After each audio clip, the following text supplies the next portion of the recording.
to order. So this is a Kern Valley Healthcare District Board of Directors meeting. It's Monday, December 12th, and welcome everybody. In regards to approval of agenda, a couple of changes. Item number 4 of new business is the Tri-Send annual fund investment options. We have a consultant from Tri-Send joining us, and I'm going to move this to the top of the agenda before the reports so that we can tackle this first and our consultant can move on with his day. So this will be following item 16 on the consent agenda. And then on the consent agenda, there'll be 2 items pulled. We'll get to those in a minute. Any other changes to the agenda? Ross, I'm starting to think maybe because short notice, we invited Ira to be available to answer questions on his firm's role in our new investment policy. If we want to move that up the agenda. That sounds great, Dave. Which is that item number 2, the investment policy, or is that the? It would be right after the investment policy, the one right after that. Okay, all right. First and then, yeah. It's kind of a little bit out of order, but that way Ira can get on with the rest of his day. That sounds like a winner. So that'll go right after the Tri-Send item before the reports. Great. Thanks for bringing that up, Dave. Any other changes? That 12 and 13 or whatever. Yeah, we'll get to that. Oh, okay. I'll address that when we do the consent. So in terms of flag salute, Jean, would you like to lead us in flag and Catherine do our invocation? Please repeat with me. I pledge allegiance to the flag of the United States of America and to the republic for which it stands, one nation, under God, indivisible, with liberty, justice for all. Lord, I just want to come before you and thank you for everyone that is here present today for this meeting, including our guests. Lord, I just ask that you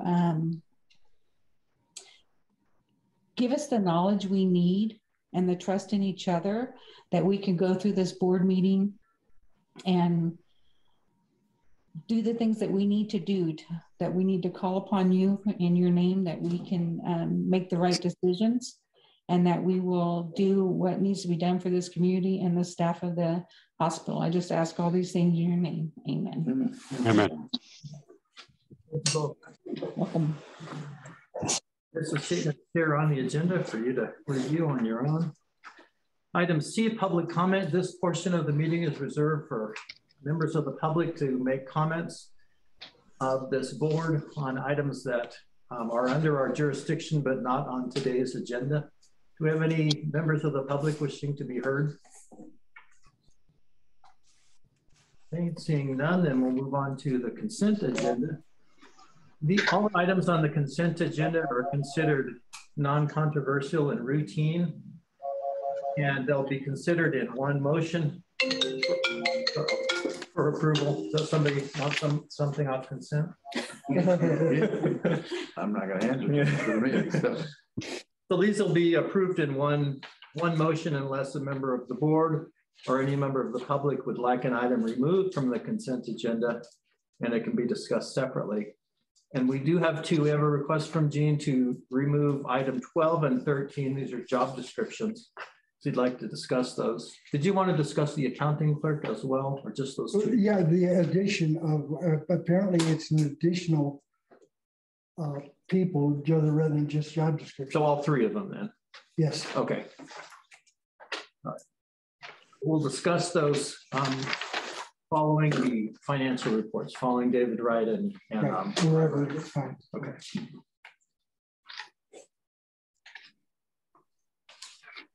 Okay, does anybody I'll make a motion to accept any? the rest of it. All right, as presented. So we have a motion to approve the consent minus these 3 items. I'll second. Thanks, Catherine. Jean, your vote? Yes. Catherine? Yes. Fred? Yes. John? Yes. Yes. So the consent items are approved, which brings us to our TriSend report.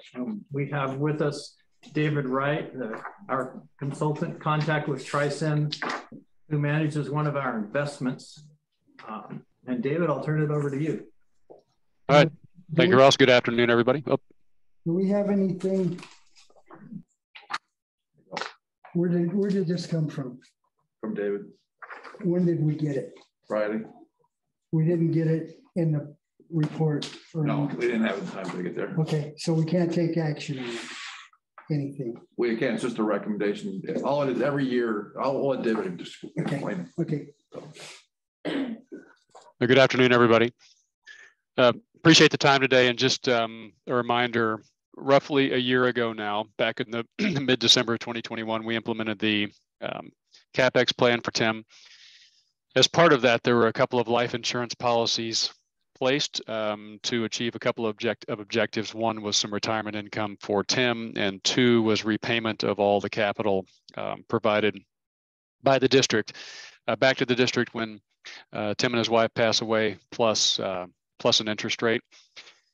Those two policies are what's referred to as indexed universal life policies, which means the cash value in those policies are tied to the movement of a market index, but subject to a cap and a floor, meaning there's a floor, so there's a minimum amount, minimum rate of return, regardless of what the market or that index does. You're always going to be protected on the downside. And then there is a maximum crediting rate, which is also tied to a particular market index. If that market index exceeds that in terms of a rate of return, then the district would be, and that policy would be capped in that rate of return. And so contractually, Tim has the ability to control index allocations on the policy that's primarily there to generate retirement income for him. But the district has the power to control the allocations on what we refer to as the repayment policy, which is primary objective is to repay the district plus interest. Last year, you all selected a multi-indexed model, which is a weighted average model that's tied to the NASDAQ 100, S&P 500, and Dow Jones Industrial Average. Looks at the monthly rates of return, weight averages those 50% to the best performing index, 30% to the second best, and 20% to the third best. Probably not a shock, but over the last year, there really wasn't anywhere to hide. So we don't have any final numbers for the carriers, but based on our internal calculations, that index would have returned that on a weighted average basis, about a negative 4.5%. So the district's now protected by the floor. So even though index was negative, or that method was negative, that policy will actually be protected in credit zero this year, as opposed to the negative. So the matter today is to select the allocation going forward for the next year. You all can stay with what you're with. You can evaluate the alternatives that are available and make a change, or you could pick a couple of different alternatives as well. So what I'd like to do today is at least show you what the alternatives are, what the historical returns have been for those indexes, and then see if I can get you all to consider, again, sticking with your current allocation or making a change if that's what you elect to do. So one thing that the board needs to recognize is the time frame that we have on this. We have to make a decision by December 13th. Today's the 12th. So basically, we need to make the decision today. Otherwise, it will remain identical to what we did last year. That's correct. So if we want to make changes, we need to make it today. Okay, let's see what the change is. It's probably not a problem. Yeah. So one of the documents that I saw recently that Tim shared with me is that it looked like on the hospital's investment, we'd earned over $10,000 this year, but you just said we had a negative 4.5, and I'm not sure how to reconcile that. Well, the asset for the what would come back to the hospital is whatever it put in plus a fixed interest rate at the AFR, which, if you recall, gets set every month by Treasury.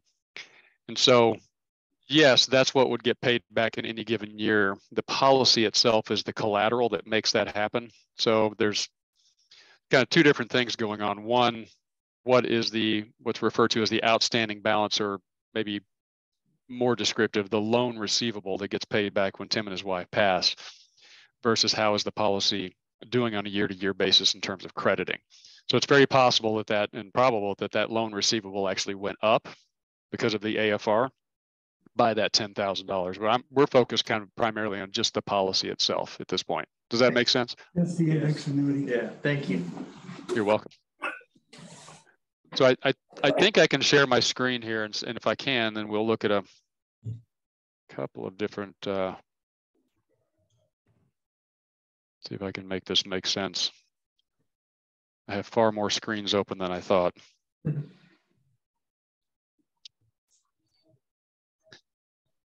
So real quick, we got to look, this is more of a summarized view. So Can you expand that, make that a little larger, please? I will do my best.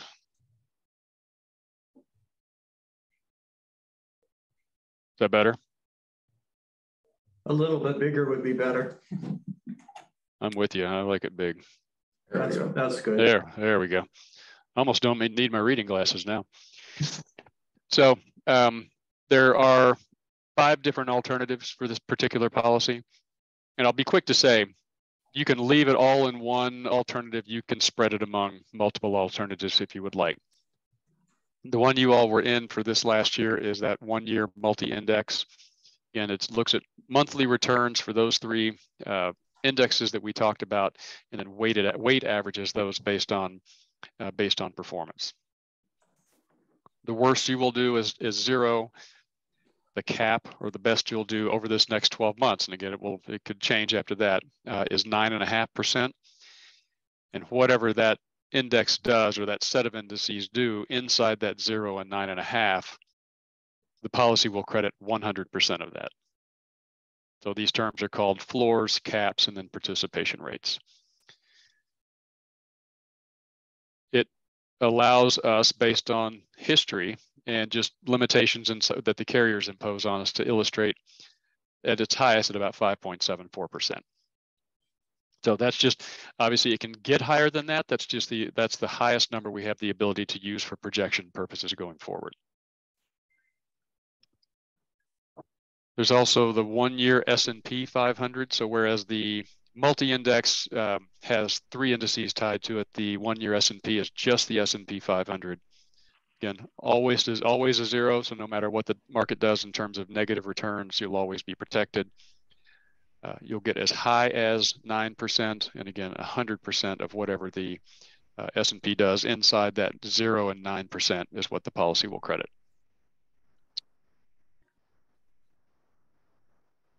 There is, and I'll just kind of go through these and we can talk about them. So if there's questions along the way, great, or we can talk about them once we've been through the options.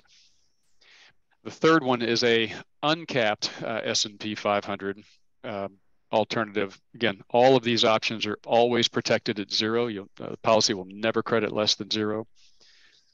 In this case, it is uncapped, and you will get 100% of whatever it does on the uncapped portion. The caveat and the kind of give back here is that the first 7.5 percentage points of gain or change inside that S&P over the next year, if it's 7.5 or less, Hello? We can't hear you, Dave. Your audio dropped out.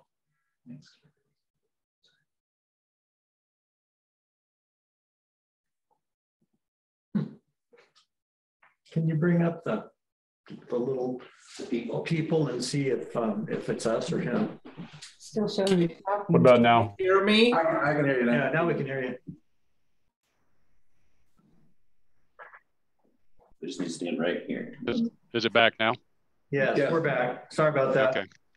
That's quite all right. It might have been my headset. I apologize.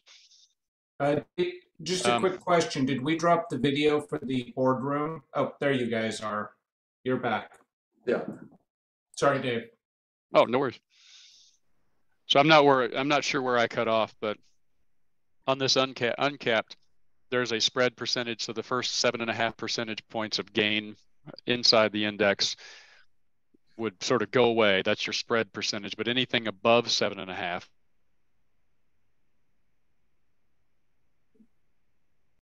Dropped you again. It's funny, whenever you start talking about anything above the 7.5, it goes silent. Take it, that's not the preferred one.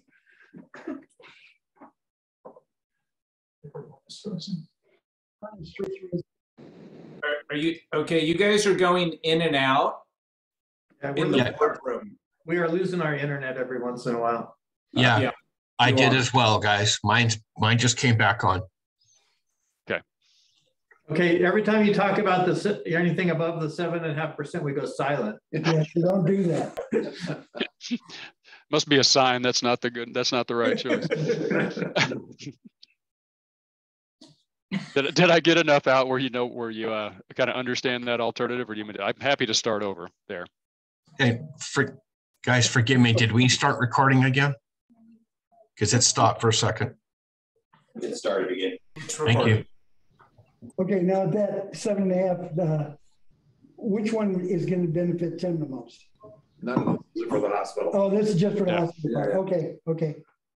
Correct. So these last two, again, very similar to the first two, but the difference is you'll see there's a 13% cap here versus a 9.5 on the top, and an 11% versus a 9. Basically, what happens here, and if you look at the far right-hand side of this table, I'm sorry, let me pull up something else. Oh, never mind, it's not on the far, it's right here. The reason that there is a higher cap on these is the carrier sort of puts additional charges inside the policy in order to buy a higher cap. And so what you're effectively doing here is agreeing to, if the market goes down, you're sort of agreeing to a -1 floor, because they're gonna charge this extra 1% regardless. But if the market goes up and there's a good year in front of us, then that 1% may in fact be worth it, because if the market does 15%, you would have paid 1% to get an extra, was that 3.5% worth of crediting in the policy, 9.5 versus 13. So as a general rule, I don't lean towards these extra charges, but there is a pretty good case here that again, if we're bullish looking forward, if you all are, 1% to get an extra 2.5%, I'm sorry, 3.5% worth of crediting in the policy could be worth it. But if we have another 0, it's gonna act like it was a -1 as opposed to a 0. So that's just a full disclosure thing. Again, people make their own decisions, but I tend to lean away from those in favor of what you would see on the top two lines. But it's a pretty good return if we have a good year in front of us. So You anticipate a good year? All the news says next year is going to suck. So Why don't we stay with what we got? I mean, it was good. I'm good with that. John, Fred, any thoughts on that, Catherine? Yeah, I'm good with staying the same. Yeah, I mean, I don't see why we would change at this point. okay, so we'll remain in the 1-year multi-index. Wait a second. I would say that's what I would do. And I'm kind of leaning towards that for a couple reasons. First of all, the benefit without changing anything. And second, as far as taking action, I mean, I haven't even seen any of that. So Correct. even though I'm getting an explanation today, I would go for not making any changes anyway because of not having. Yeah. We need a motion for that. We do. Need a motion to leave it the way it was last year. Do we have a second? I'll second. Any other discussion? Only discussion is in the future, we really need to see those reports before they come to the board. Yeah, we've taken care of that. We've got now going to Barbara, we've got going to Ross. And so we're making sure that we get everything send But out to I everybody. want to be on that list. Yeah, oh yeah, no, we're gonna get it out to everybody. Okay. So well, then Every next- board member should be on that list. That's a given. I ended Thank up you. doing the same thing. I left mine the way it was last year, so. Did the same thing. Does any member of the public wish to be heard on this item? Okay, hearing none, then we'll go for a vote. Jean, your vote? Yes. Catherine? Yes. John? Yes. Fred? Yes. And I'm a yes.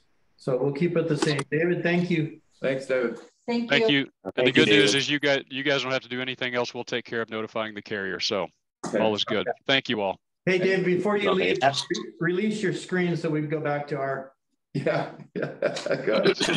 Absolutely. I think I can do that. Oh, and happy holidays, David. Thank you. You too. Yeah, same here. I'm struggling. I may just have to leave. Where do I release my screen? Go back to where the share button was. Is there usually an unshare there or? If he hovers at the bottom, the pop-up will come up. Let me see. I don't see anything here. Did you hear what Heidi said? Hover at the bottom. Yep. The pop-up will come up, stop sharing. When he gets off, it shoots off anyway, shouldn't it? I don't know. Huh. I didn't. Look for a red on top, I think. As soon as he ends his session, it'll stop sharing your screen. You can just leave the Yeah. meeting. It'll go away. Got it. Thank you. I'm being not very tech savvy. You guys have a great day. I appreciate you. Thank you. Bye-bye. Thank you. Bye-bye. There we go. All right. The system worked. Thank you. Okay, so that brings us to the other reordered item, and this is the investment advisor engagement. And Dave, I'll turn it over. Dave Recupero, I'll turn it over to you. Thank you, Ross. We could go one or two different directions. We have an investment policy, which we are expecting to take action on. The second agenda item is more related to our consultant that's here. They kind of go together, but we could go either way and have I can present kind of the big picture without the investment policy, and then we can go back and it's kind of a digression to go into the details of what the actual investment policy will be. What would be your preference? You know, it sounds like you had something in mind when this agenda was posted. Okay. So as long as no board member has any objection, we'll hear the investment policy and then the investment strategy or advisor engagement. Okay, so I'm going to jump into the investment policy. And again, these are I'm going to just summarize the investment policy. I'm going to start out by saying that our first step was having access to the current health systems investment policy. And from there, we whittled it down considerably and added some of our own unique preferences, but it's very much follows along the same that current uses their the way they manage money. So we have our general philosophy being these three major bullet items: preserving principal, liquidity, and yield. The players that we're looking at using would possibly include UBS. And then I'm going to go into this detail when we start talking and having IRA present what role they would play. And then we would still continue to use LAIF as an investment option. And then the third one would be our general fund. We would continue to use our local bank, West America. So the actual policy itself starts here on page 63, and it goes into the specific categories of safety, liquidity, and return. And it spells out what we can do and what we can't do in terms of what the overall objectives are, how much risk we want to take, making sure that we conduct the policy using prudence and avoiding conflicts of interest, delegating the authority pretty much to myself and to who I would designate, and then going into the definitions of what types of permitted investments. By the way, I spent a lot of time before I spoke with Ira and also with other potential investment firms. I also used Gary Hicks as a separate person that I relied on his expertise because he does that on the side to help hospitals as well. I'm pretty much a neophyte, and not pretend to be an investment expert.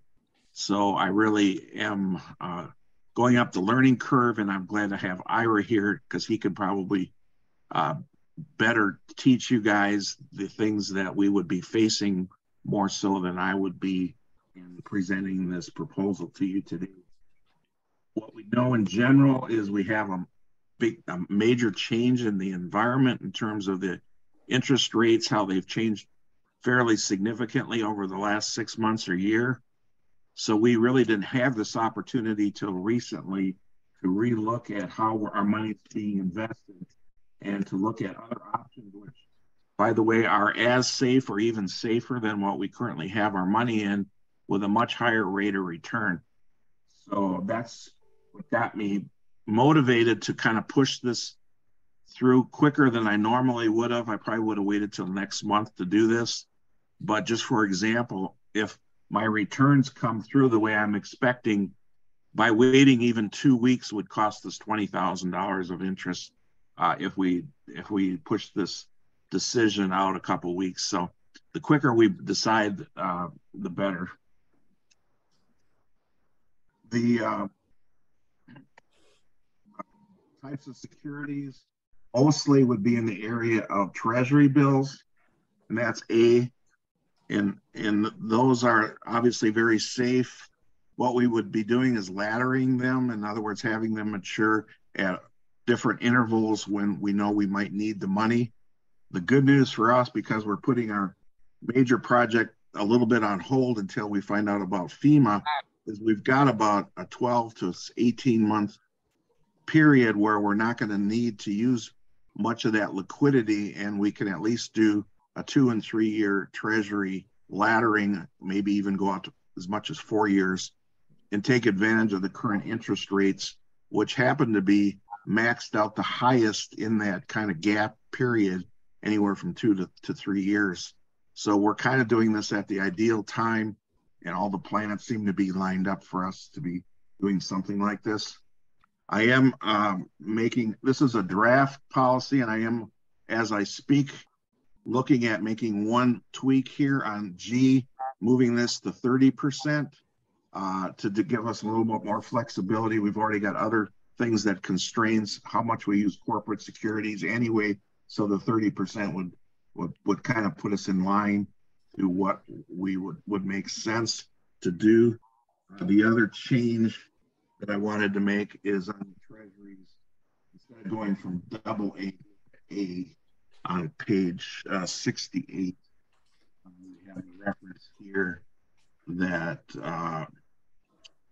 they would be AA or better. If we go A or better, it's still very much investment grade and still be safe, but perhaps gain quite a bit of yield on some maturities that are corporate bonds that are A or better, sometimes increase the rate of return considerably versus the AA. So what I'm presenting is this policy adjusted for those two items. And the UBS may or may not be part of, and I'm not going to ask for a vote on this until we also listen to Ira speak. They give us a summary here, but this really doesn't apply as much to us. Instead, I had another summary done as recent as just an hour or two ago, where I can kind of tell you exactly how it would work here, where most of that amounts that we're going to be investing would be in treasuries, and we would be charged an annual flat 25 basis points, 1/4%. And that, by the way, equates, if it's a $13 million that gets invested, that would equate to about $32,000 a year.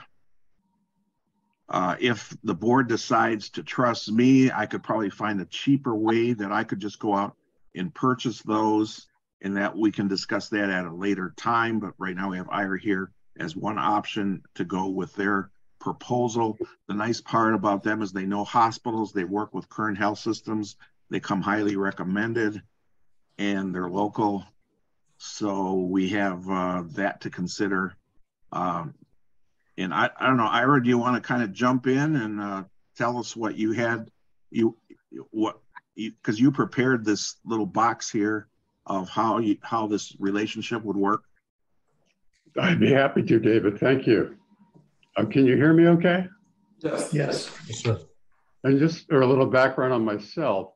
My team and I actually manage the current health system's longer-term portfolio, and have done so for a number of years. So from from the standpoint of our personal experience with entities like yours, I think we've got significant background. This little box tells a lot about, that's on your screen, tells a lot about how we operate. So we charge a flat fee, but that's the totality of any of the fees that we charge. I look at other people's online processes and what they charge. Most that charge a fee also charge a commission on every purchase.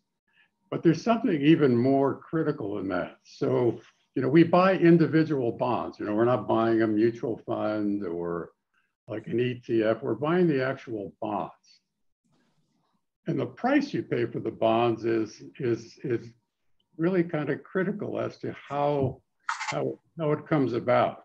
So for example, whenever we're looking to purchase a bond, we pick approximately the type of, we pick the type of bond and approximately the time frame that we're looking at.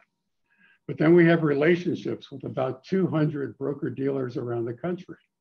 So for the bond that we're looking to purchase, we actually get the opportunity to look at the prices of every one of these broker dealers and pick the price that's obviously most favorable to you.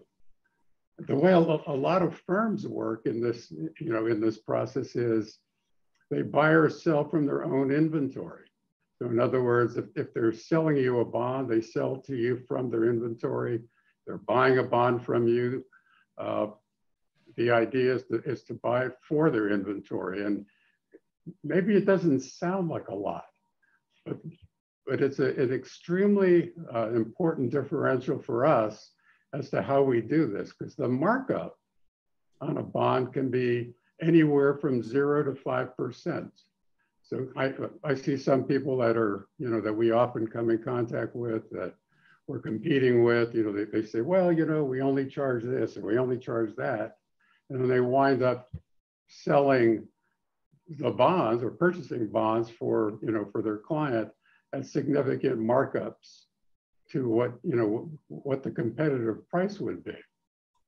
And if you look at a confirmation, a statement of a purchase, it's never clear on the purchase what actually happened. If there's a fee or a commission, it's typically shown. If there's a markup on the bond, it's not. So this is an area that's extremely critical, but it's not an area that most people are real savvy about. It just doesn't get a lot of discussion.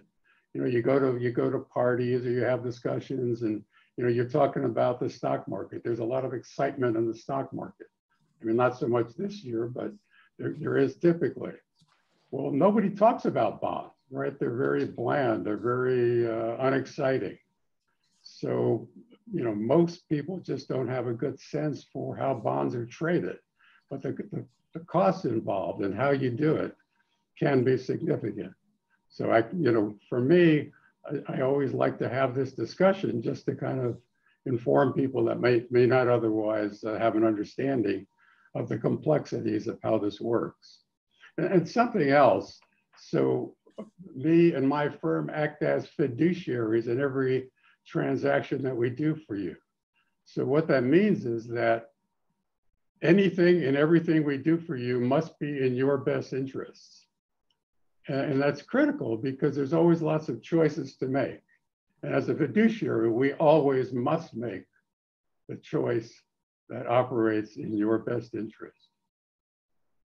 And let me stop there and just kind of see if I've said anything that maybe creates a question or a comment. So how long have you been with Current Health Systems? Sorry? How long have you been doing Current Health Systems investments? I personally, about 3 years. If I can make a comment, we're normally on the other end in the investment. We're normally the borrower. We're fortunate right now to be on the other end to get some great benefit for a few year period. I would like to see our Dave focus and know what he knows what he's doing. I'd like to put it in his hands. Nothing against Ira, is that who it is? Yes. But it's such a narrow and focused events that's going on, and he knows exactly what we need when we need it. So I would like to see Dave handle it. That's a comment, I guess. I don't know. Okay, we're not going to make any decisions today, but that's a good point. And that I didn't know at this stage what the board settlement was, and just curious what all the other board members have as a reaction to this. So, what we're doing doesn't preclude, from running the operation. And with Dave doing it, I mean, he's still going to be making the purchases from somewhere, right? And there's always a best way to make this occur. And there's always going to be. And we should have the choice to do that. I think we should give him the option to deal with you as needed. So one, yeah, that's fine. one thing that I'm not clear on is what service are you proposing to provide? I don't get what service it is you're providing potentially for us. We actually, in a discussion with Dave or whoever the CFO over at Current Health Systems, I deal with Robert Landis. We just talk about what the needs are upcoming for the organization. We make recommendations as the best way to construct the ladder. And once we come to an understanding of what the requirements are, we actually go out and make the purchases. But again, we have access to the absolute best prices as a result of just the amount of monies that we do in this marketplace. Okay. And David, had you envisioned you using UBS as your partner to implement the decisions you're making? No, originally I was going to do what you suggested, but when I was impressed with the recommendation I got from Current Health Systems and also Tim being familiar, being on the board, decided to at least make this one option for you guys to look at. I can go either way on it. There's probably advantages to having somebody with their expertise, but at the same time, we could probably save a little bit by because I have my detailed monthly cash flow. I know exactly when we're going to need that money, so we don't need anybody to tell us that. But as far as buying treasuries is probably not rocket science. David, I can't believe you just said that.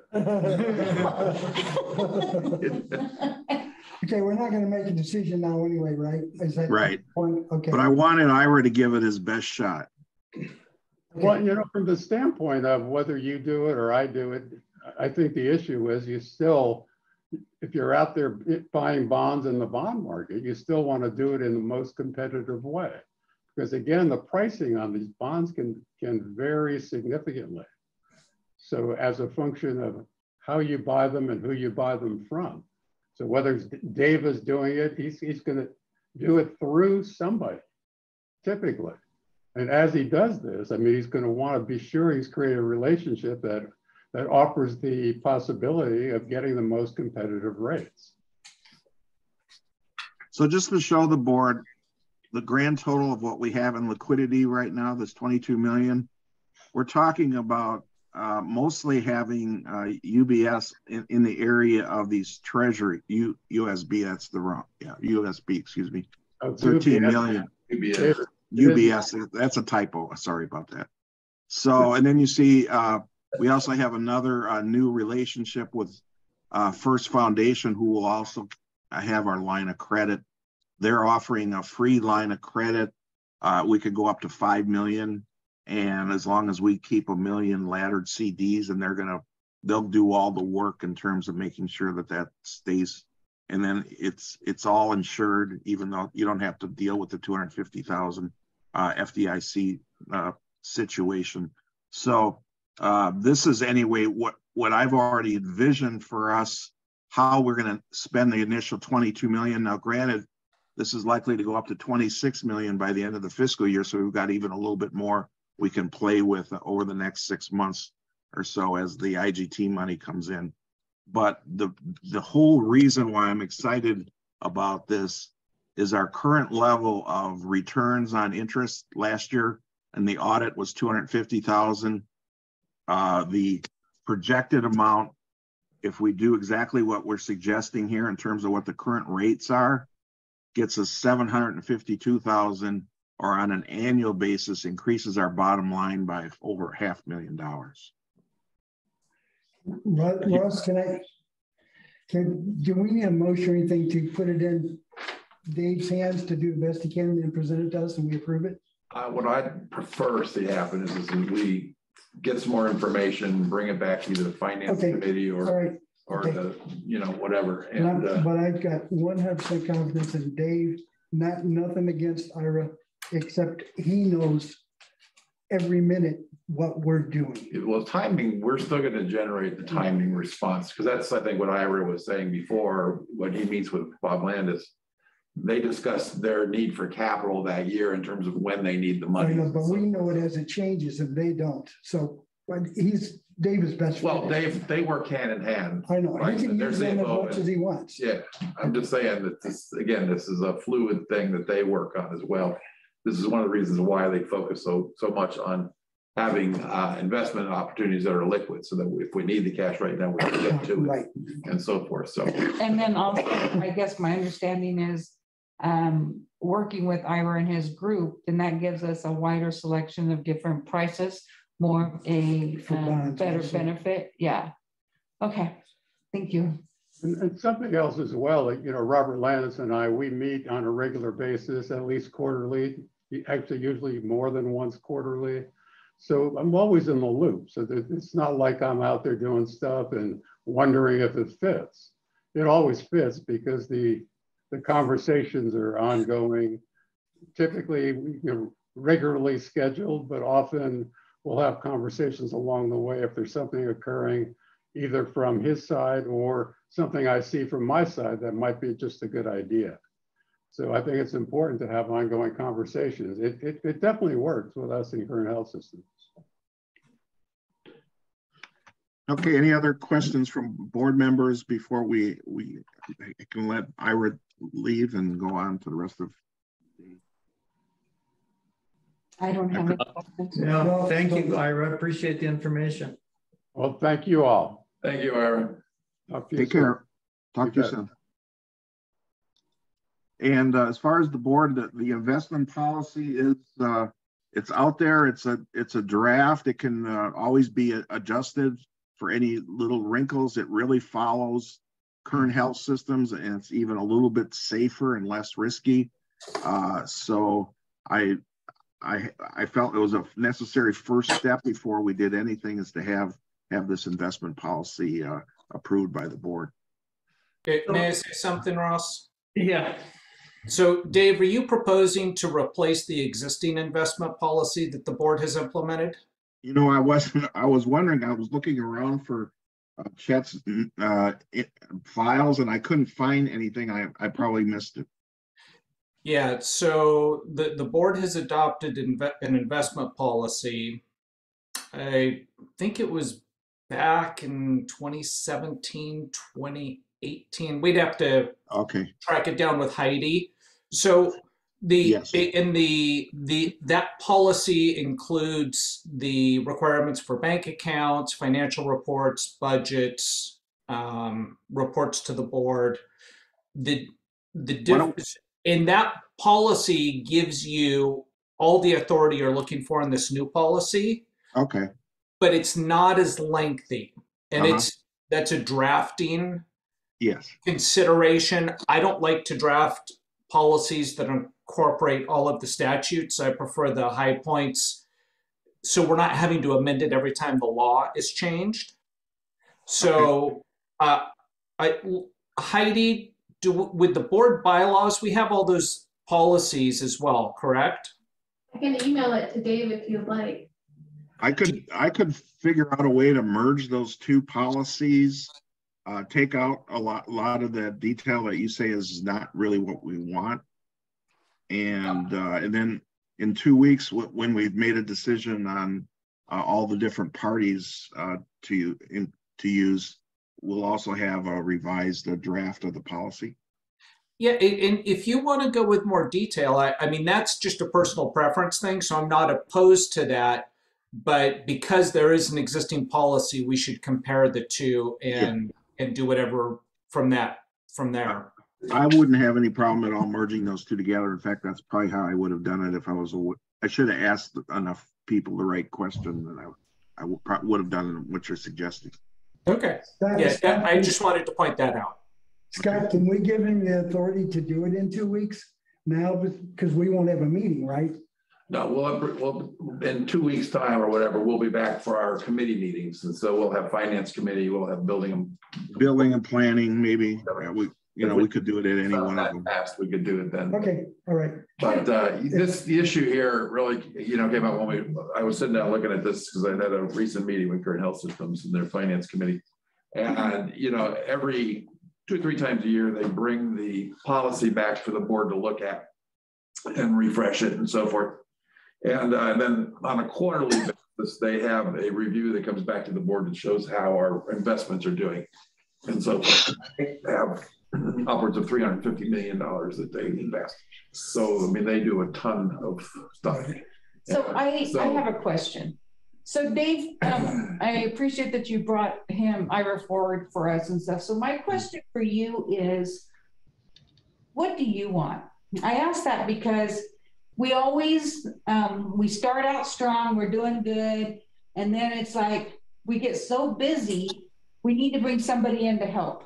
I don't want to put you in a position to where you're doing so much that you're going to, okay, well, wait, you know what? We should have brought them in as to help. So we get better prices or whatever. So, I mean, yes, I want to say with Gene, I mean, I'm all for you doing what you can do, what you can educate yourself to do, but where's that going to leave you at? I mean, are you going to be up to here? I'd rather you get help and someone to talk to and someone that can guide us along the way, even if it's for a year term or 2-year term before you get in. And then we're still saying, hey, can you do this for us also? I mean, I don't want you, I wouldn't want to be in that position, but. Well, I appreciate how you asked the question. I think I have a number of thoughts go through my mind as you were asking the question.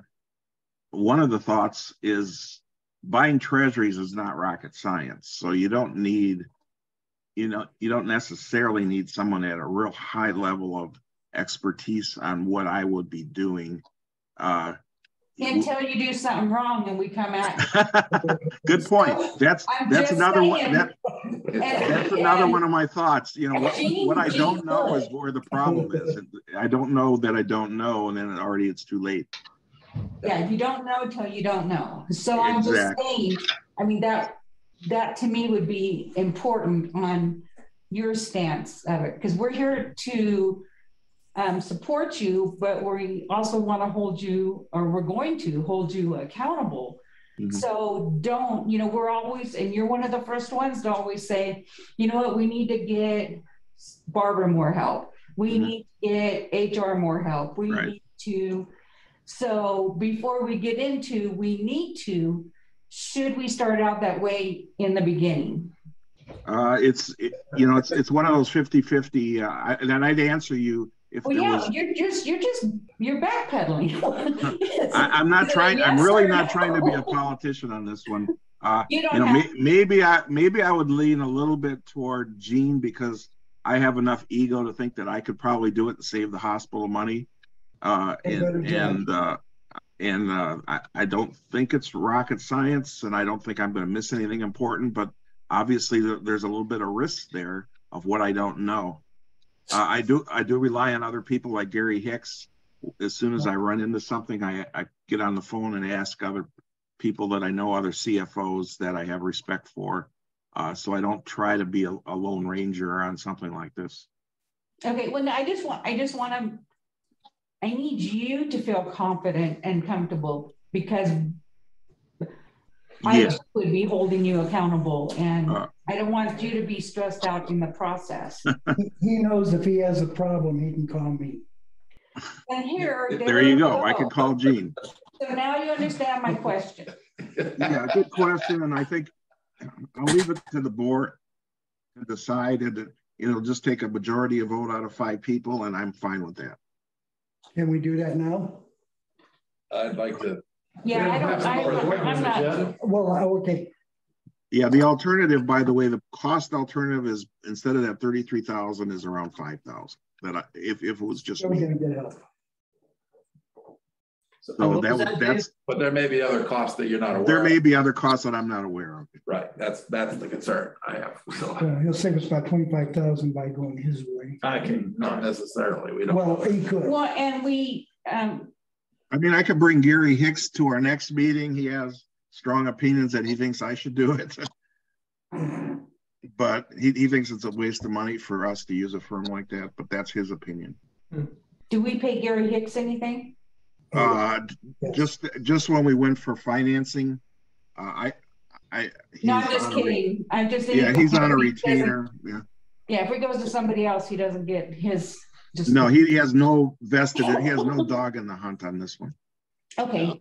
But, well, yeah, anyway, but that's my opinion. So. Nor do I. I just want to make sure, everybody understands. Like I said, he does a good job down there. I said, hey, listen, our money's sitting in the bank earning nothing. I said, let's, we should need to talk to him. I suggested give him a call, find out what Ira knows and stuff like that. So I want to make sure that we give ourselves time to think about this. I know Dave's in a hurry to want to get in there because we might lose $20,000. But as you say, Catherine, if you do it wrong, you could lose a whole lot more. So I'd rather take some time and make sure that we have thought this through and gotten good advice that we bring back to the board and come up with a good decision. And I know we ask a lot of Dave. Yeah. Yeah, he's got on his plate. Where I am with this is, Dave, you are an incredibly competent CFO and you are doing a great job for us. But you're not an investor. You don't do this as your full-time job, and it's really complex. And I guess where I am with this, I'd rather rely on the people who do this as their job every day and rely on their expertise and let them, as a fiduciary, finding us the best deals. Yeah, exactly. And I think it takes the risk out of it for us. By going in thinking we're going to save, 20,000 or so. God, we could lose it so quick. Exactly. And I'm not going to be offended at all if we go that direction. So. Well, we got Hicks. You've got people advising you. We've got a short period of time. We got this money to invest. We're not current with $32 million or whatever. Right. We're not going to have this money very long. He can focus on it and get us the maximum. It doesn't take a brain surgeon to figure it out. I know we keep saying that, but we're not brain surgeons and we're not, engineers, and we're not. But I also think there's a great possibility for learning curve. I mean, even working with them, there's so much you can learn that's going to benefit us and you personally as far as education, I think. So. The one statement that Ira made was that they have the ability to buy bonds at a discounted rate. Where right. we would not have that ability. Good point. That's the advantage of why they do what they do and they make what they make. So that in itself could cut into that 20,000 gap. Sure. Yeah, Dave, I did have a quick side question. Is there anything that would preclude us from investing in certain types of bonds? I'm sure it's all spelled out in the policy, but yeah, the policy, we spend a lot of time making sure our policy conforms to what hospitals like us are permitted to invest in. And you're right, there's only a limited, you can get municipal bonds in certain high rated corporate securities, but because treasuries pay so well right now, at least in the next window that we're looking at, it's probably going to be all government because it's safe. Mm-hmm. Well, the reason I bring that up, Government safe? They can print money. They can print money to pay me off. So why did you want to recommend that the corporate security? Well, the reason why I bring that up is I served on another. Sorry, John, you're breaking up. Can you hear me now? Or yeah. Oh, okay. I'm sorry. I think Ross and I had some crosstalk, so I didn't know who was going. I apologize. Go ahead, John. You go ahead. Okay. Oh, well, because the only reason why I was asking that question, Dave, was I served on another special district, and they had actually had an investment policy that they weren't following. They somehow got into getting into foreign bonds, and they got into a lot of trouble. So that's why I was asking that question about what kind of bonds we could. Yeah. Okay. Those are all good examples of what we make better, focus and make sure we don't do anything close to that. Right. Okay. Thank you. Dave, the investment in the corporate securities, you had said in your presentation that maybe consider moving that from a 5% of our investment to 30%. That makes me really nervous. Yeah, that was an IRA thing. So I was really trying to follow our experts, as you would suggest. So he wants to be a little riskier than I would want to. It's the current health system. I'll be done. So, yeah, okay. Because of the market right now. Okay. So, but good question. Forgive me. Go ahead. All I wanted to say is, Dave, I've got all the confidence in the world that you're going to make the right decision. We appreciate you bringing it to us. But, whether you choose to take on the task or whether you choose to pass that off to guys that do it for a living, I'm going to back you either way. Thank you. So the board doesn't necessarily have to decide we put it as an action item today. I can go either way and postpone it, table it for 2 weeks on both the investment policy and the final decision, if that's how we want to proceed today. So could you, within the next couple of weeks, reconcile the policy we have in place, which I'm not familiar with, and what your proposal is, so that we can actually approve one document that we all agree on? Yep, that would make some sense. Because we should do that before we start investing. Dave, would it be okay if we had Gary Hicks at the meeting when we do approve all this? He's been with us for a very long time, so I have a lot of confidence in. Yeah, and he's got no dog in the hunt at all. He's just going to tell you what he would do if he was a board member. Okay. Yeah, I'll invite him. I'm sure he'll be glad to join us. Yeah. Okay. Okay. Thank you. That'd be helpful. So we'll table this for 2 weeks. Do we meet with the building and planning meeting? Yep. It hurts me to agree with that. It's 20,000. Just I don't flippantly like to give up that kind of money, but. Why are we giving up the money, Dave? Because as soon as we invest it, it's $500,000 a year. Divide that into a 2-week interval, and it's like $20,000. And you don't think that you have the authority to make that investment now? Good point. If I actually, but they'd be all invested then, and then what if you guys decided to go with USB? That I'd have to sell all those. So you can't. I can't do what I was going to do if I do it right away, and then 2 weeks later turn it all over to another firm because we've already made the investments. We'd have to sell them. We've been doing it this way for a while now. I think 2 weeks is not too much to ask. We do it right. I just like the fact that Dave's cautious enough that he wants to bring it to us for approval before moving forward. Yeah. Yeah, that's fine. I'll get over the 20,000. We blow money like that other places. So anyway. All right. We'll resume the discussion in 2 weeks. Thank you. Okay. That brings us to item E, reports on the agenda. And we'll turn it over to Mrs. Hess for a foundation report. So tomorrow the foundation is doing a joint holiday lunch with the auxiliary. So we will be doing that. Obviously the foundation is gearing up for the Heart Walk. We'll have another blood drive, but that won't be until the first quarter of next year. And then I'll go right into the auxiliary. Last month through November 28th, they made over $13,000 after expenses. That came in at $10,000, a little over $10,000. And Saturday, I just want to share, Saturday they had a $1,900 day. Wow. Yeah, things are going. We're doing really well. I think the volunteers are really working together, and they got a bunch of new everything settled down. Good. We have some new members, so it's looking really good. I bet they had a $1,900 day today. I drove by there, the parking lot was completely full.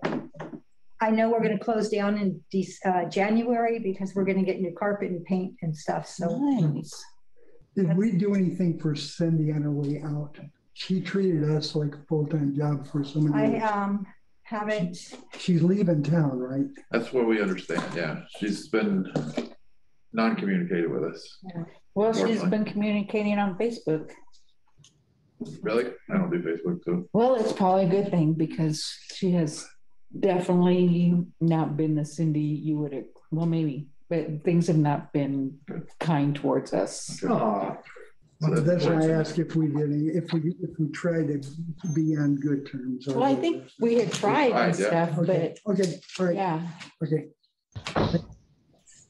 Thank you. is that foundation and auxiliary? Yes, yes. Okay. Thank you, Mrs. Hess. Our medical staff report, Dr. Finstead. Thank you, Ross. The medical staff had 4 meetings in November, the first of which was the Pharmacy and Therapeutics Committee on November 9th. We reviewed and approved a number of formulary requests. We also reviewed and approved 10 policies, ranging from pharmacy policies through fluid warming in the ED, and quite a number of policies from Mesa Clinical Pharmacy.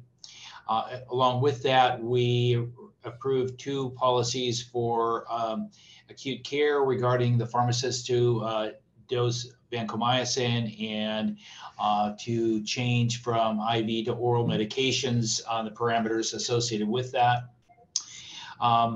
We also retired 2 policies regarding home medications and compounding of potentially infectious preparations. We also reviewed and approved revisions to 2 orders in the T system regarding intravenous medications for sedation. And then we reviewed our regular reports, including blood usage, blood culture analysis, medication shortages, and the antimicrobial committee, stewardship committee.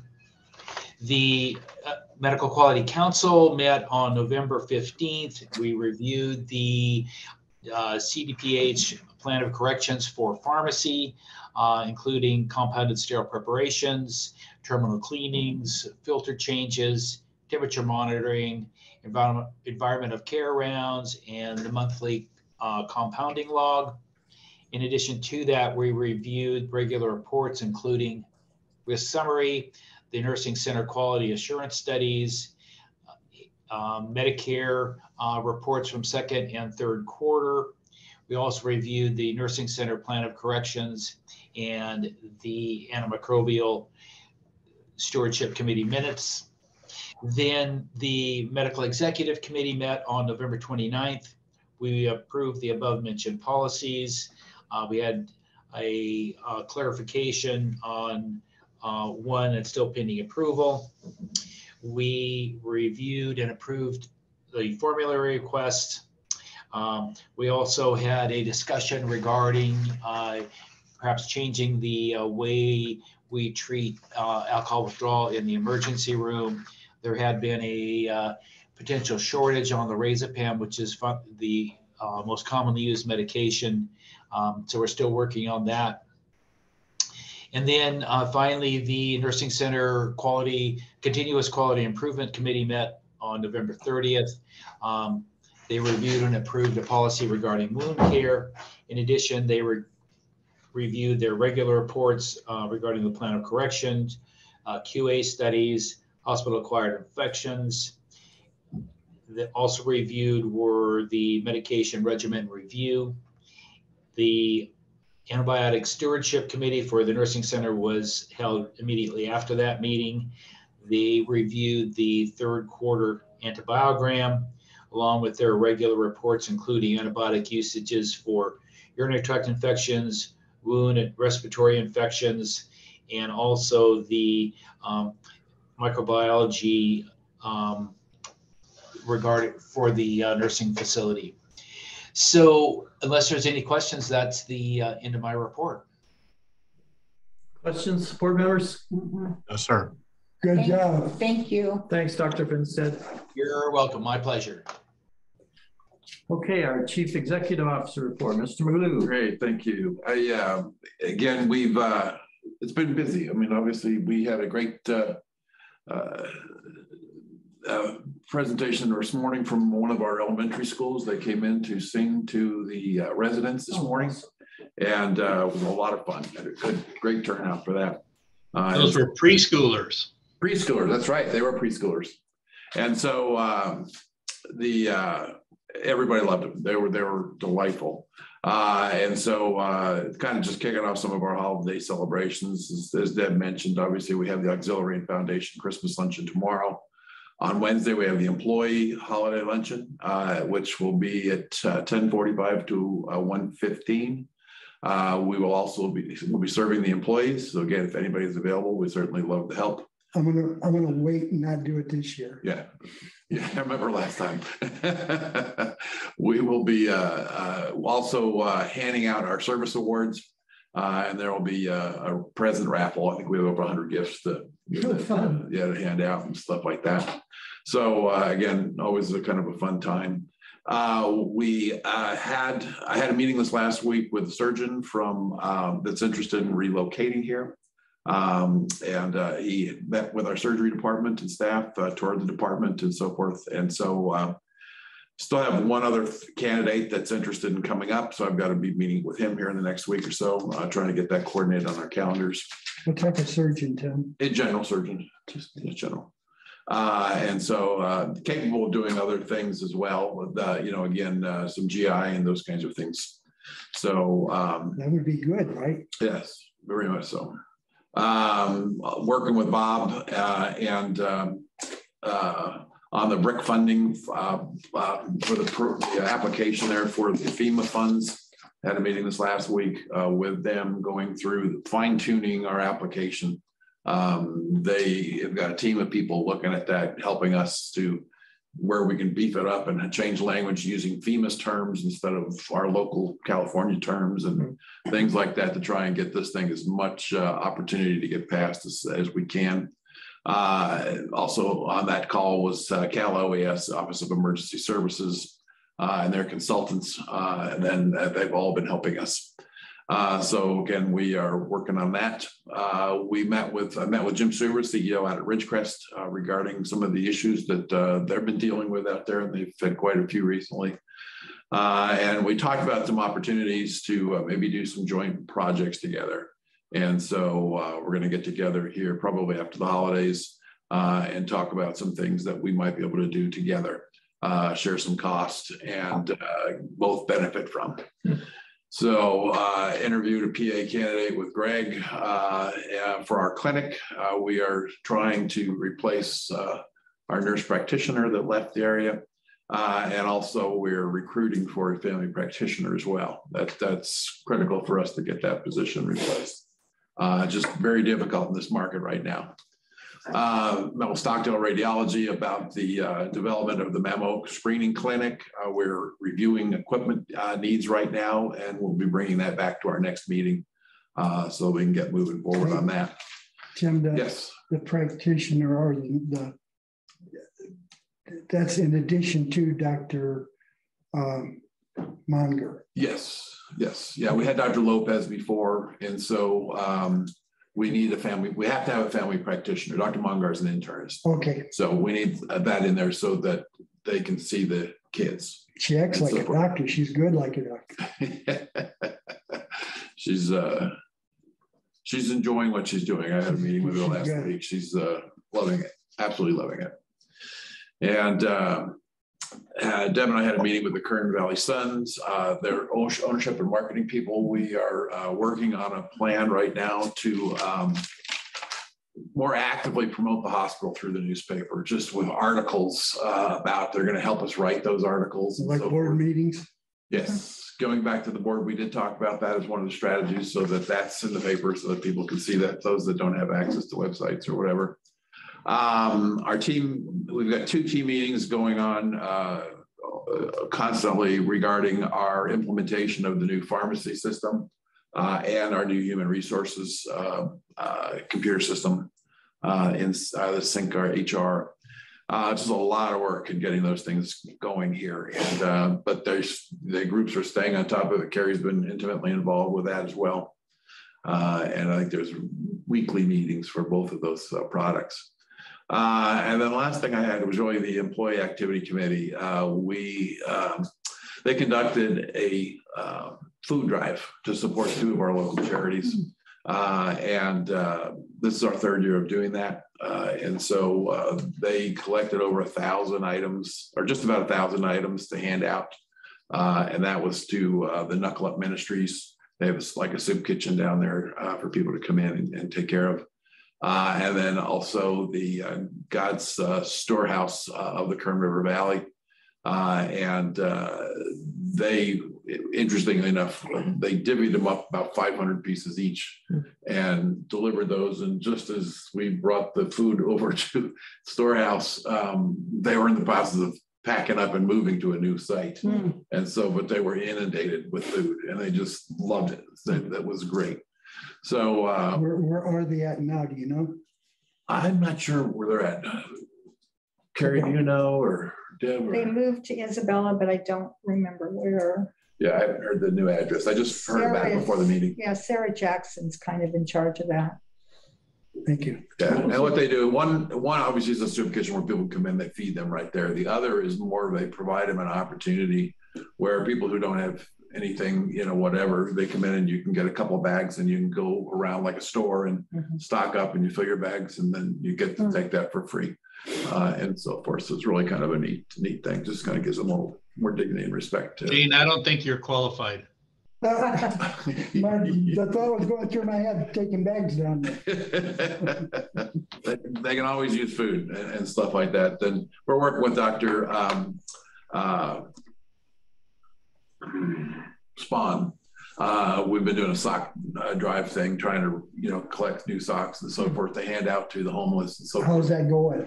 We got quite a few in there now. And again, they are going to be, their first priority is we use them for our people here in the community and stuff like that. And whatever we don't use, they'll take and they'll distribute them to other agencies and community and so forth. And so just kind of, you know, nice things to do, you know. So love to see us do that on a more routine basis than just the Christmas holidays. And use some of our ads to do it with, because it's a really positive thing. It is. It's great just from a visibility perspective and stuff like that. And like I said, these 2 agencies that were just over the moon with the donations they received. And so it looks good. So we'll continue that. That's what we've been working on. Just that and a bunch of other issues that Mark and I've had to deal with these last couple of weeks. So thank you. You're welcome. Questions for Tim? Just a comment, Tim. So I recently talked to Gary Zuber I know you came out to the VA, you and Mark came out to the VA meeting a couple weeks ago. And he does want to have a follow-up. I think the VA is going to come back to the VFW, maybe if not this month, maybe the following month. But anyway, I did stick around after that initial meeting, and the veterans were very enthusiastic about trying to get some service up here, some kind of a partnership we can do with the VA down in LA. Absolutely. So it was very positive, I thought. Yeah, I thought so too. And like I said, they seem like they want to keep moving this forward. So, which is exactly what we want. Yeah. Try, John, if you are in touch with them, try to have them set up a meeting here so that we can actually sit down and work out some nuts and bolts. That's a good idea, Mark. Yeah, I'll write that. I'm over here. Maybe we go to the VA, the VFW first, and then we can come over here afterwards or whatever. Right. Just to kind of show him the campus and so forth, because they're probably not that familiar with it. Okay, will do. That's a good idea. Thank you. Great. Okay. Then we will move on to our Chief Nursing Officer report. Mr. Gordon. Well, thank you. So as you may expect, I've been keeping track of numbers for what I call an endemic and not a pandemic anymore. But COVID numbers in the month of November, they're around they were around 3.3%. They are creeping back up in December to about 5.4%. Influenza shot up in November to about 7.4%, but now it's 0% in December. We have not had any influenza through the ER since the first day of December. We're now offering with the transportation service rides to Bakersfield on a limited basis based on our availability and things like that. I do have 2 full-time drivers, and I've developed a fee schedule going forward. Now, Kern Health Systems has authorized us to continue through March 31st of 2023 now. So anything that we turn into them, we will be reimbursed for the driver salaries and fuel. They did have some money left over, so they extended it through the first quarter of 2023. Like I said, I looked at a fee schedule. It's based on a formula for miles and minutes of the driver. So I add those 2 things together, and I think it's a pretty fair number. Dave, maybe you and I can go through it. I'll send a formula to you, and you can kind of look at it and see if I'm on even in the right ballpark. Sounds good. And as Ross may have mentioned, I don't know, our ER may be in need of purchasing. I know they are. It's in my priority 1 budget for purchasing new bedside monitors. The CER will be coming through finance very soon. It's a rather pricey one, but I think it's pretty worth it since the ones we have back there are 10 years old or more. So they're going out of their serviceable life, I'll say. And then Sally, the salad making robot, has left some big shoes to fill. But I think we've hired 3 new vending machines that will take her place. Now they're only going to be good for snacks and drinks, but they were placed in the building today. So they accept cash or credit and debit cards. They're available 24 hours. Okay. Yep. They are available 24 hours a day. Is it packaged snacks, or are there like sealed sandwiches in there? Packaged snacks, yes. Okay. There are no salads and sandwiches in there. It's more just snacks. Vending machines, basically. Yeah. But there's no capital outlay. It's just pay for it. Yeah. And that is my report. Mark, thank you. Questions, comments for Mark? Mark, this is Dave. I'm curious because I've been keeping track of the daily census this month, and I assumed it was the flu, and we're on pace for about 200 acute days, which is much higher than it's been all year. Must be something else. Not the flu. And we've only had one COVID or two COVIDs in December that were actually admitted to the hospital. So it's not the pandemic, it's other things. Okay. All right. We will move on to our Chief Financial Officer report, Mr. Recupero. Thank you. And because we took so much time on that other agenda item, I'm going to be fairly brief. I'm going to go through the 2 summary pages. And starting off with financial strength index, we are on a little bit of a tapering downward, down to 2.31. The main reason for that is twofold, is our operating performance has declined a little bit, but and that's mostly due to IGT, lack of IGT money coming in, which also affects cash, which is another component of financial strength. So those two combined, and we had a very good, actually there's a third reason, a very good summer last year. What this index does is it looks at a 12-month rolling average. So all the good months we had last summer is now off the formula, and it's dropped off. So now we're only looking at the last 12 months, which doesn't include a year ago last summer. So Okay. we're down a little bit, but it's still a good number. Excuse me. Can I make a comment, Dave? Sure. The lack of IGT, just in case, whenever we were getting the money, we would get tons of extra money without any reason why. And so if we have a delayed period where we don't get some, back to what the investments we're talking about, you would be more in tune to know how to adapt better if that worst case scenario happens. I just wanted to throw that. Good point. And those are all variables that I would be closer to than any investor from the outside. Right. The next graph, I'm still showing a pretty good projected year-end numbers, 3.7 million, a little bit less than budget. That number changes significantly if that ERC program comes through and we get that. I haven't heard anything new one way or the other. We're still expecting it the February, March timeframe. I guess no news is good news. If they would have had somebody review it and put a red flag on it, we would have heard about it. So perhaps we're in good shape that 2.8 million will come later in the fiscal year. ER visits staying strong. I made reference to our bottom line not being as good. We're off on net surplus, 825,000 below a budget on the bottom net income number. We are doing a good job in the month of October managing our operating expenses, 2.8% below budget.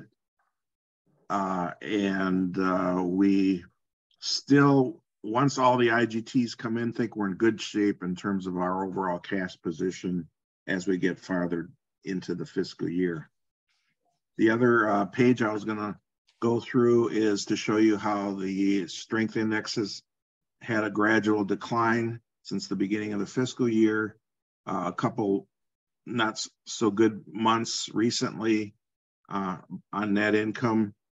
ER visits staying strong, but I wanted to show the acute side when because we're on a pace in December to be over 200. So you can see how that compares right now. This is one of the busiest months we've had in a long time, and it's not the flu. So I'm really curious what that is. November was what, 122, Dave? Something like that on days? Yeah. That's true. I'm not showing November. Now I'm talking about December already. Right, so we're already 2 months ahead. Yeah, November was 122. So I guess it is a ramp up from November 72 to 122 to maybe high 100s, maybe 180 or something by the time the census falls off during the holidays a little bit. So anyway, that's kind of interesting to see how that's trending. The big ticket line item that is hurting us is IGTs. All these zeros in fiscal 23 means this is how many months we've gone without getting any payments at all. You can see that's unprecedented to go this long without an IGT payment. So All the hospitals in the state, all 45 district hospitals are in the same boat, and they're all kind of crying the same way I'm, that this is not a good thing. And other hospitals that really need the cash for our normal operations are really in a bind right now. So I wouldn't be surprised if you start hearing some things going on with other hospitals that are complaining to the state that they need to get moving on processing some of these funds to get paid. We still expect 11 million to come in by the end of the year, and I haven't heard anything otherwise that any of the programs that we expect are going to be delayed beyond the end of the fiscal year. But the longer we go, the more I wonder what's going to end up happening. So that's my report. I think we're still in great shape. I'm really excited about adding this interest income. Once we do the investments and adding that much to our bottom line, it would be significant. Thank you, Dave. Questions, comments for Dave? I just only had a comment, and our cases are pneumonia patients. That's what our increase has been on acute care. Mm-hmm. Thanks, Tim. Yeah. Thank you, Dean. That's not part of the flu, Mark? No? That doesn't count? No. Okay. Influenza is totally different. Different virus. Yeah. Cool. Okay, we'll move on to new business item G1, the Pyxis expansion. And Tim, is this you? Yeah, this is, again, what we're going to be doing is we have Pyxis units in pretty much most of the nursing areas in the hospital. We've got them in acute, we've got them in ER, we've got them in surgery. And what we're going to be doing is adding one unit over in the SNF to serve as our emergency medical kit. Right now, we have a box over there that, you know, again, if a patient goes bad at night, because again, they get their drugs from retail. Well, retail's closed at night. So if we need to, we go to that box. But the state basically doesn't really qualify for them as being under control. And so these Pyxis units are what we use to do that, and also identifies who goes in and grabs the med and those kinds of things. And so our plan is just to go ahead and add this one cabinet. I think it's about, well, $1,300 a month. $1,279. $1,279, yeah. And then there's a one-time $1,755, I believe, for the anchorage bolts. Can I make a motion that we approve that? Okay. Thank you. So we have a motion to approve. Do we have a second? I'll second. Catherine seconds. Discussion? Questions? Okay, then we'll have any member of the public wishing to be heard on the Pyxis item. Okay, and Jean, your vote? Yes. Catherine? Yes. John? Yes. Fred? Yes. Let me yes. Great, thank you. Thank you. Okay, we spoke of 2 and 3 and 4. So that takes us to item H, director's comments on items not appearing on the agenda. Awesome. Yes, Fred. You missed a couple of items that Gene wanted to discuss that he pulled. Oh, shoot, I sure did. I was going to skip right over that. Thank you. Well, I wasn't going to let you get away with it. God. I didn't want to take away from Gene's normal glory, guys. Sorry. No. Okay, these are items from the consent agenda, item 12, item 13, and item 14. I apologize. I just got questions. I have no reason other than just it seems like buying computers to make things easier, but we're adding more people to operate the computers, and it's costing us more money both ways for the programs and the employees. And it seems like we shouldn't be adding positions. That would make sense to me, but you guys know what you're doing better. We're not necessarily adding a person. What we're doing is because of the increased responsibilities for taking on that system, we've just upgraded their existing job description to include those new duties. Okay, so Barbara we are adding one, which I believe is the accounting clerk. Yeah, and I'll address the one FTE is we've got a person who's been overworked for a long time. She was doing 2 jobs before I got here. She's been here so many years. She deserves the respect. And when she started to point out to us how that was adding to her workload, we tried to show a higher level of sensitivity. So I didn't hesitate to go ahead. It is a temporary position. Once we go live with the new system, what I'm suggesting is we go back down to the same level of a full-time equivalent. So it's really a temporary.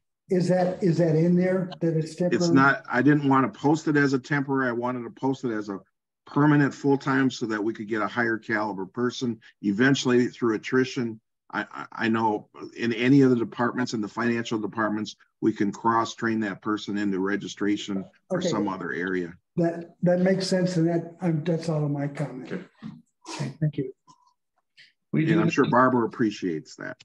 So, yeah, she needed help, but temporary. I know exactly what you're talking about. Thank you. We do need a motion to approve these 3 job descriptions. Okay, I'll make a motion. Okay, Gene motions. Do we have a second? I'll second. John seconds. Discussion? Members of the public wishing to be heard? Okay, then we'll vote. Gene? Yes. Catherine? Yes. John? Yes. Fred? Yes. And I'm a yes. Okay, so now we get this board member comments, and we'll start with Gene. Oh, I didn't have anything to say. I want, and I appreciate you guys when I get passionate about something, to get passionate back with me. I appreciate it. Thank you very much, Ross, and the rest of you guys that slap me around when I try to. You're welcome. Anytime. Thank you. Thank you, Gene. Can anybody get in on that? Yes. I don't have any comments. Thank you. John? I'm just going to comment. I know some of the board members and some of the folks in administration have had some health issues. So I'm just happy that you all are trying to stay healthy and doing good. I had the flu recently and it almost developed into pneumonia. So, but I'm recovering too. So I know that just comes with the territory every year with the holidays. So just glad everybody's trying to stay healthy. So, and thank you all for what you're doing. So. Thank you. Thanks, John. Thanks, John. Fred? Dave, as always, you continue to amaze us with what you bring to the table. It's going to be interesting to see what you find 6 months from now to keep us astonished and on our toes. And everyone else, just have a good holiday. Try to be a little bit patient and spend some time with the family, because I know we all tend to forget what life's about sometimes. Thanks, Fred. You know, I had the opportunity to be a patient in our facility last week. Once again, this is becoming all too often of an occurrence, but I'm so proud of the care that I got. I'm so appreciative of seeing what we have here in this valley. I was taken into the ER and saw the attending physician within 5 minutes. I was on a video consult with a specialist within, 10 minutes later, I was in a CT scan. 10 minutes after that, I was on consult with a specialist on a video chat. It was just boom, boom, boom. And it was time sensitive issue. And our system that we've built here met that requirement. And I was so impressed and so very appreciative of what we have here. So I want it to be a success story for our hospital, for the people that work here and the systems that we have in place. It's working. So I'm appreciative of it. So happy holidays. We will meet back. We meet back after Christmas. No. Is it before? Yeah, after. I think it's the 27th, 28th, 29th. Yeah, that week between the two holidays. So that's when our the 26th Monday we're off, right? Yes, the committee week. Right. Oh, okay. The 27th for building and planning. Thank you. Okay, then we will see each other after Christmas. Wait, are we doing closed session? Oh, we do? We do. Quality report. What the heck? Okay. I should read the agenda. Thank you. Okay. See ya. We could you could give our closed session report, that would be awesome. What is Dina's job title? She's our quality director Risk manager. and risk management. Okay. In closed session, Dina Griffith, the quality manager, risk manager, gave the medical quality report. No other items were discussed and no action was taken. Thank you, Scott. So at this time, we are adjourned. We will reconvene at the special board meeting after Christmas. Thank you all. Thank you. Merry Christmas, everyone. Happy holidays. Yeah, Merry Christmas.